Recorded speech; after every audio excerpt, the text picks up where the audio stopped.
But, hopefully, nag-enjoy si Speed dito. Na, pinagtitripan siya ng mga tao. Pero grabe, no? Parang in a few minutes, ang dami niya agad subscribers. Galing. Very influential. Oo nga, nag-comment siya sa live niya. Sabi ko, papuntahin niya sa Onesie. Papuntahin mo dito sa Onesie office. Mag-content tayo. Hindi yata niya nabasa.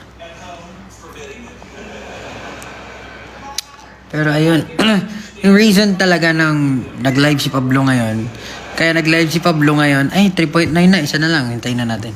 100 na lang.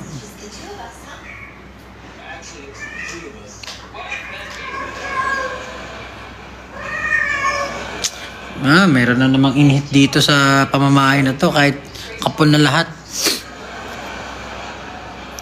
Ano ba sa'yo ng good to raise Pablo? Ano daw? Anong basahin mo? Anong basaya?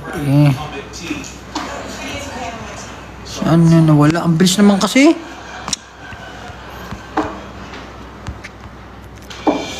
Paas. Wala na, di ko na nabasa. Ilan songs ang, ano daw? Bilis.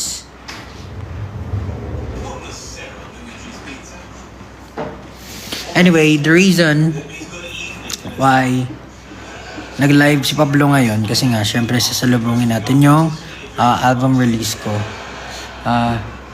I'm happy na finally, marirelease na siya kasi sobrang stressful nitong month na to. By the way, those two albums, I worked on it for a month. I guess parang approximately a month or a little over. Pero I think less than a month or a month. 4 weeks. Kasi nag-start ako gawin yung album January, February, March, April, May, August. Late August, siguro mga August 26 nag-start ako gawin yung album. Tapos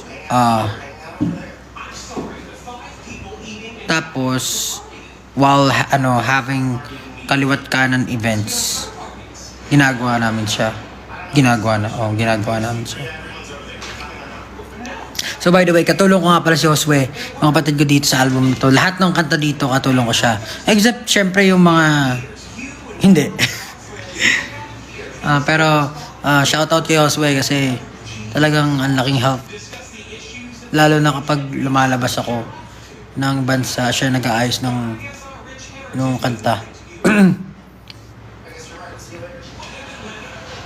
Pero even though for this album, Alon, in English, ano ba yung Alon? Ano ba yung Alon in English? Waves, di ba? Tama ba yung caption ko? Waves don't die. Waves don't die. So, ano ba yung sasabihin ko? Kalimutan ko agad.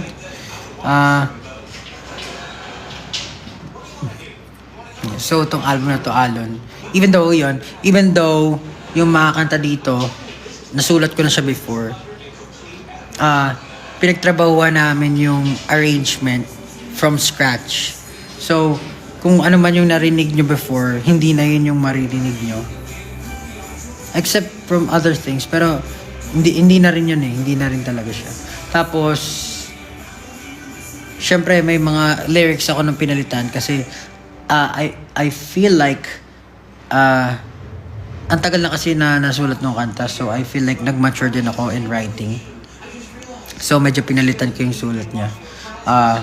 Ano pa ba yung mga kanta dito? And also I did some new songs.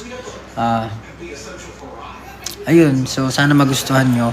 Pero kasi 'di ba, 2-part album nga yung ilalabas ko, isang Alon at isang Laon. So isang in English, Waves, tapos Laon is parang In Time. So yung main theme ng naging sino to? Yung main theme ng Alon. Patayin na nga natin ito. Nanonood kasi ako ng Big Bang Theory ulit eh. Alam niyo naman pag kaya patakbo ko lang to.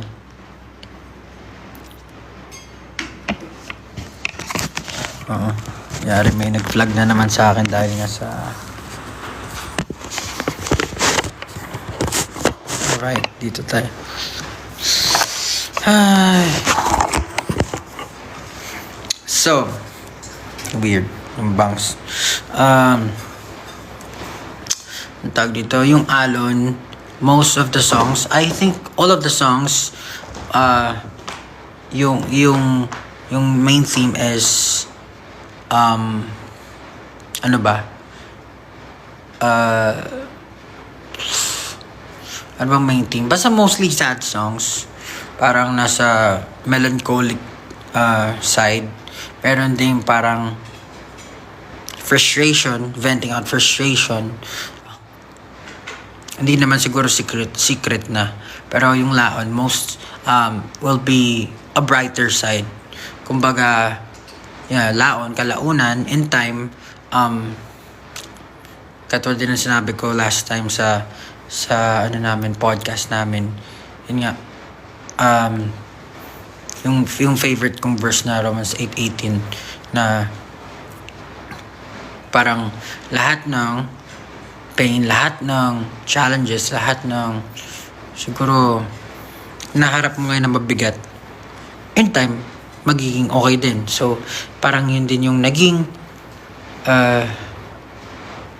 inspiration ko sa paggawa ng album. So yeah, I'm excited also for Laon, pero I like to celebrate Alon now kasi some of the songs there were written years ago, and I'm just happy na finally I'm going to be able to release it na officially. Also, some of the song very talagang close to heart yung songs ton. Medyo heavy talaga, serious and heavy, and hopefully magbigay siya ng comfort sa maraming tao. Alam ko hindi madali yung mga ganong tema, hindi maganda pagdaanan, pero I'm just sharing it to people.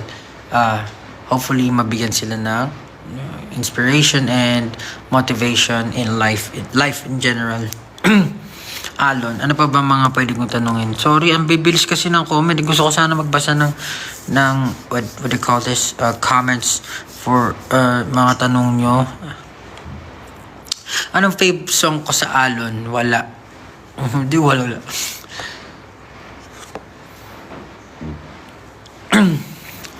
Lumalalim na naman ang gabi.